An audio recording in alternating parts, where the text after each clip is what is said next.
Hi everyone. तो आज हमारे साथ है Kaumudi. Hi Kaumudi, welcome to this YouTube channel. Hello sir. तो आज के इस वीडियो में अपन बात करेंगे कौमुदी से। कौमुदी नेपाल से एमबीबीएस कर रही है।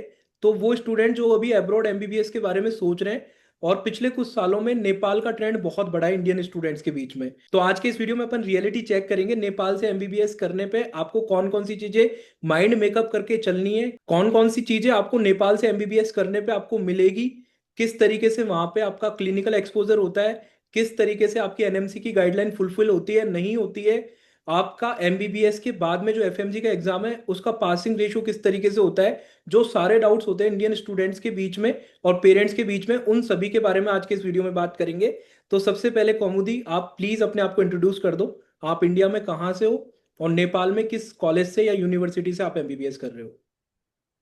So, hello everyone. I am Kaumudi Vikram. I am first year MBBS student at Kathmandu Medical College, Nepal. I am from Kanpur, Uttar Pradesh. Okay. तो जैसे आपने बताया अभी आपका फर्स्ट ईयर चल रहा है, तो Yes. अभी फर्स्ट ईयर का एक्सपीरियंस अभी तक का कैसा है? जहाँ पे आपकी यूनिवर्सिटी है वो एरिया किस तरीके का है? थोड़ा आउटसाइड द सिटी है या फिर आसपास मेन मार्केट सब अवेलेबल है? उसके बारे में थोड़ा बताओ। सो सर बेसिकली अभी तक का एक्सपीरियंस काफ़ी अच्छा है। हम लोग जब स्टार्टिंग में गए थे तो हमें एक फीलिंग थी कि हमारा फर्स्ट डे ओरिएंटेशन प्रोग्राम था। तो हमें एक फीलिंग थी कि हमारा एमबीबीएस स्टार्ट होने वाला है, तो मिक्स टाइप्स की फीलिंग थी। और थोड़ा सा डर भी था कि एक नई कंट्री है, नई लैंग्वेज, नया एनवायरनमेंट, तो कैसे एडजस्ट करेंगे एंड ऑल। तो मेरे कॉलेज में और नेपाल के मोस्टली कॉलेजेस में आई थिंक सब में ही ऐसा होता होगा कि हमारे यहाँ दो कैंपसेस होते हैं। एक प्री क्लिनिकल कैंपस होता है और एक क्लिनिकल कैंपस होता है। तो अभी हम लोग क्योंकि फर्स्ट एंड सेकेंड ईयर में है तो हमारा प्री क्लिनिकल कैंपस है, और third and fourth year in internship हमारी क्लिनिकल कैंपस में होगी। तो अभी हम प्री क्लिनिकल कैंपस में काठमांडू सिटी से थोड़ा दूर आउटर में एक प्लेस है दुआकोट, वहाँ रह रहे हैं। और फिर थर्ड एंड फोर्थ ईयर में एंड इंटर्नशिप के टाइम हम मेन सिटी में सिनामंगल एक प्लेस है वहां पे शिफ्ट होंगे, मेन काठमांडू सिटी में। ओके। तो सबसे पहले कॉमेडी मुझे ये बताओ, बहुत सारे एब्रोड के एमबीबीएस के ऑप्शन आपके पास में रहे होंगे। रशिया रहा होगा और डिफरेंट कंट्रीज रहे होंगी, जो कि ऑप्शन काफी सस्ते भी है नेपाल की तुलना में। तो आपने नेपाल को ही क्यों ऑप्ट करा? सर मेरा सबसे बड़ा रीज़न था नेपाल को ऑप्ट करने का कि मैंने नीट 2024 का एग्ज़ाम जब दिया था तो मतलब मेरा इतना स्कोर था कि मुझे इंडिया में अच्छे प्राइवेट कॉलेजेस मिल जाते। बट अगेन ओएमआर शीट के और नीट के स्कैम की वजह से मेरे 80 to 100 मार्क्स कम हो गए। तो उसकी वजह से मुझे इंडिया में प्राइवेट कॉलेज नहीं मिल पाया। एंड सेकेंड रीज़न ये था कि नेपाल मुझे बजट वाइज थोड़ा अफोर्डेबल लगा। मतलब जैसे इंडिया में हमारा एमबीबीएस प्राइवेट कॉलेजेस से 80 लाख टू 1 करोड़ होता है, तो वहाँ पर 55 लाख से स्टार्टिंग होकर 70 लाख तक मैक्सिमम अप्रॉक्स जाता है। तो उस हिसाब से मुझे वो अफोर्डेबल लगा एंड वो इंडिया से थोड़ा करीब है। तो मुझे ऐसा फील हुआ कि वहाँ कल्चरल सिमिलैरिटी होगी, वहाँ के लोग हिंदी भी थोड़ा जानते होंगे, और सिमिलैरिटीज की वजह से इंडिया से काफ़ी सिमिलैरिटी होंगी, फेस्टिवल्स, रिचुअल्स सब ऑलमोस्ट सेम होंगे। तो एक रीज़न वो भी था ठीक। नेपाल चूज करने का। ओके, तो सबसे पहले आ जाते हैं बजट की। अगर कोई स्टूडेंट नेपाल जाने की सोच रहा है तो मिनिमम बजट उसको दिमाग में कितना लेके चलना पड़ेगा कि इतना तो बजट आपका जाएगा ही जाएगा नेपाल में?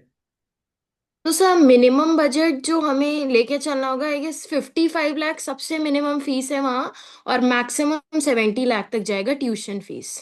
ओके। तो 55 लैक्स में आपका खाना रहना ट्यूशन फीस सब इंक्लूड होता है? नहीं, ये सिर्फ ट्यूशन फीस है, इसके बाद हॉस्टल फीस और मिसलेनिया चार्जेस हो सकते हैं तो इंक्लूडेड। टोटल अगर मैं बात करूं, सब कुछ मिला के ट्यूशन फीस में बाकी की चीज भी मिला के टोटल बजट कितना रहता है लगभग? ट्यूशन फीस के अलावा और कितना खर्चा होता है? तो हमारा जो ट्यूशन फीस है वो 60 लाख के अप्रॉक्स है, और एक्स्ट्रा फीस जो है मिसलेनियस फीस वो सब मिला के 8 to 9 लाख होता है। तो अप्रॉक्स 70 में सब कुछ कवर हो जाता है, 70 लाख में। ठीक है। अब अपन बात करते हैं, वैसे तो इंडिया के जैसा ही होगा नेपाल, काफी चीजें सिमिलर होंगी नेपाल में, जैसा आपने स्टार्टिंग में भी बताया। पर सेफ्टी एक बहुत बड़ा कंसर्न होता है, स्पेशली जो गर्ल्स स्टूडेंट है उनको लेके बहुत बड़ा कंसर्न होता है पेरेंट्स के मन में। तो सेफ्टी वाइज कैसा है नेपाल? आपके मेडिकल कॉलेज के एक्सपीरियंस के हिसाब से आप बता सकते हो कितना सेफ है गर्ल्स के लिए या फिर बाकी के स्टूडेंट्स के लिए इंडियन, उनके हिसाब से आप थोड़ा बताओ। तो सर मेरे अकॉर्डिंग नेपाल, पहले मेरे पेरेंट्स का भी यही कंसर्न था कि आप मतलब नेपाल में मैं जा रही हूँ तो एक डिफरेंट कंट्री है, तो फिर सेफ्टी का क्या पॉइंट ऑफ व्यू होगा। तो सेफ्टी के हिसाब से अभी तक मैंने जितना टाइम वहाँ स्पेंड किया है उसके हिसाब से मुझे काफ़ी सेफ लगता है। और जैसा मैंने ऑब्जर्व किया और सुना है कि स्टूडेंट्स और टूरिस्ट के लिए के तरफ नेपाल का क्राइम रेट भी बहुत लो है। लेकिन अगेन हर सिटी में रहने के कुछ प्रिकॉशंस होते हैं और कुछ अवेयरनेस होती है, तो वो आपको फॉलो करनी पड़ती है। ठीक है। फूड तो बिल्कुल इंडियन मिल जाता होगा नेपाल में, फूड को लेके तो इशू नहीं आता होगा हाँ, बाकी और कंट्री नहीं जैसे। फूड को लेकर कोई इश्यू नहीं आता, एकदम इंडिया जैसा फूड ही होता है। और बल्कि उससे ज़्यादा हेल्दी या न्यूट्रिशियस होता है, और फूड डिसेंट है ठीक है। टेस्ट में। अब अपन आ जाते हैं थोड़ा सा कॉलेज को लेके बात करते हैं। कॉलेज का आपका एकेडमिक्स किस तरीके का है उसके बारे में थोड़ा सा आप मुझे बताओ। तो सर एकेडमिक्स हमारे यहाँ जो नेपाल में करिकुलम फॉलो होता है उसके अकॉर्डिंग हमारे यहाँ पहले 2 साल प्री क्लिनिकल फेज में पढ़ाया जाता है, और उसके बाद third fourth year and internship clinical phase होता है। तो प्री क्लिनिकल फेज में हमारे बेसिक सब्जेक्ट्स होते हैं जैसे anatomy, physiology, biochemistry, microbiology, pathology, physiology, ICM and community medicine. तो बाकी ये ऑलमोस्ट सब्जेक्ट आपके इंडिया में भी यही पढ़ाए जाते हैं, फर्स्ट सेकंड ईयर में हाँ ऑलमोस्ट यही सब्जेक्ट होते हैं। तो हाँ करिकुलम वाइज अगर मैं बात करूँ तो ऑलमोस्ट सिमिलर सही है। थर्ड और फोर्थ हाँ, ईयर बस में यहाँ। आपके जो क्लिनिकल सब्जेक्ट है वो पढ़ाए जाते होंगे। हाँ आप मुझे थोड़ा सा एमबीबीएस के करिकुलम का आइडिया दो। जो आपने इंडिया में एमबीबीएस का करिकुलम होता है उसके कंपैरिजन में नेपाल में जो एमबीबीएस का करिकुलम है वो किस तरीके का है? तो हमारे जो नेपाल में करिकुलम है, जैसा कि मैंने आपको बताया कि हमारे यहाँ 2 फेजेस में पढ़ाया जाता है। पहला फेज प्री क्लिनिकल फेज है, फर्स्ट एंड सेकेंड ईयर का। और दूसरा हमारा third and fourth year and internship का फेज है, क्लिनिकल फेज। तो हमारे यहाँ एक special cheese, I don't know India में है कि नहीं, हमारे यहाँ एक पीबीएल होता है, प्रॉब्लम बेस्ड लर्निंग, जिसमें हमारे यहाँ रेसिडेंट होते हैं या फैकल्टी मेंबर्स होते हैं। और हमारा 100 स्ट्रेंथ है क्लास का। तो उसमें 25 स्टूडेंट्स का ग्रुप बनाते हैं और ग्रुप डिस्कशंस होते हैं। उसमें हमें एक केस दिया जाता है रेसिडेंट्स और फैकल्टी मेंबर्स के थ्रू। उस केस को हमें 3 डेज में डिवाइड किया जाता है उस केस को। और फर्स्ट डे हमें उसे 4 पार्ट्स में डिवाइड किया जाता है। सबसे पहले हम अननोन टर्म्स के बारे में सीखते हैं, फिर उसके बाद हम उसके लर्निंग ऑब्जेक्टिव के बारे में सीखते हैं, फिर डिफरेंशियल डायग्नोसिस, फिर हमें एक रिसर्च फेज दिया जाता है जिसमें हमें टीचर्स और रेसिडेंट्स के थ्रू टाइम दिया जाता है, जिसमें हम किसी पर्टिकुलर उस केस में जो टॉपिक्स हैं डिफरेंट, उसको डिवाइड करके दिया जाता है कि इसके बारे में स्टडी करो और इसको प्रेजेंट करो। तो ग्रुप डिस्कशन के थ्रू हम और बेटर प्रैक्टिकल्स सीखते हैं। ओके। एक थोड़ा सा मुझे ये बताओ, आपका जो नॉर्मल शेड्यूल होता है कॉलेज का, कॉलेज की जो टाइमिंग्स होती है वो किस तरीके का रहता है? क्लासेस किस टाइम पे होती है नॉर्मली?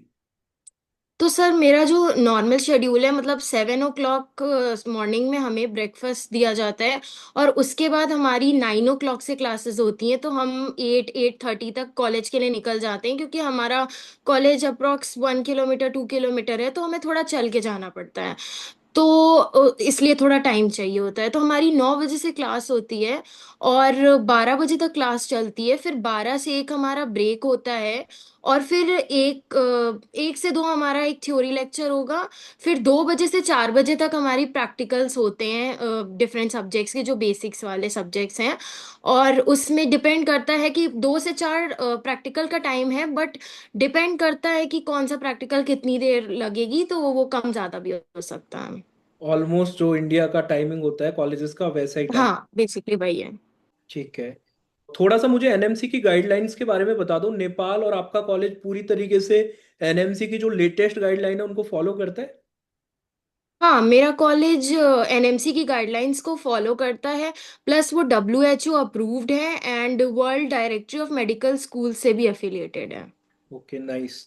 और इसके अलावा जो एमबीबीएस होती है वो पूरा इंग्लिश में होती है जैसे इंडिया में होती है, हाँ। कोई रीजनल लैंग्वेज प्योर। जानने की जरूरत तो आपको नहीं है वहाँ पे? अ, मैं ये कहूँगी कि फर्स्ट एंड सेकेंड ईयर में हमें रीजनल लैंग्वेज जानने की ज़रूरत नहीं है। एमबीबीएस प्योरली इंग्लिश में होता है।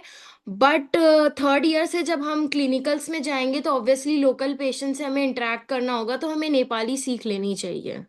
ठीक तब है। हमारे लिए कंपलसरी हो जाता है नेपाली सीखना। इसके अलावा कुछ ऐसा इशू भी आता है, काफी सारे जो अब्रॉड गए हैं स्टूडेंट उनको इशू आता है कि यहाँ पे जो उनको प्रॉमिस करा जाता है वो बजट से ज्यादा डिमांड कर लेता है कॉलेज। कुछ मिसलिनियस चार्जेस के नाम पे कुछ एक्स्ट्रा फीस स्टूडेंट से मांगी जाती है। तो ऐसा अभी तक आपका कोई एक्सपीरियंस है, आपसे कुछ इस तरीके का चार्ज डिमांड करा गया हो? नहीं, मेरे से ऐसा कोई चार्ज अभी तक डिमांड नहीं किया गया। अभी तक कोई हिडन फीस या ऐसे कोई मिसलेनियस फीस नहीं डिमांड की गई। ठीक है। तो इसके अलावा जो स्टूडेंट वहाँ पे रहते हैं जो हॉस्टल में नहीं रहना चाहते, उनके पास ऑप्शन होता है वहाँ पीजी लेके अपने बाहर रह सके, इस तरीके का ऑप्शन होता है? एक्चुअली हमारे यहाँ फर्स्ट एंड सेकेंड ईयर तो हॉस्टल कंपलसरी है ओके। फॉरेन स्टूडेंट्स के लिए। बट थर्ड ईयर से आप चाहो तो हॉस्टल के बाहर रह सकते हो, जो भी आपको कन्वीनियंट हो। ठीक है। पीजी और फ्लैट वटेवर।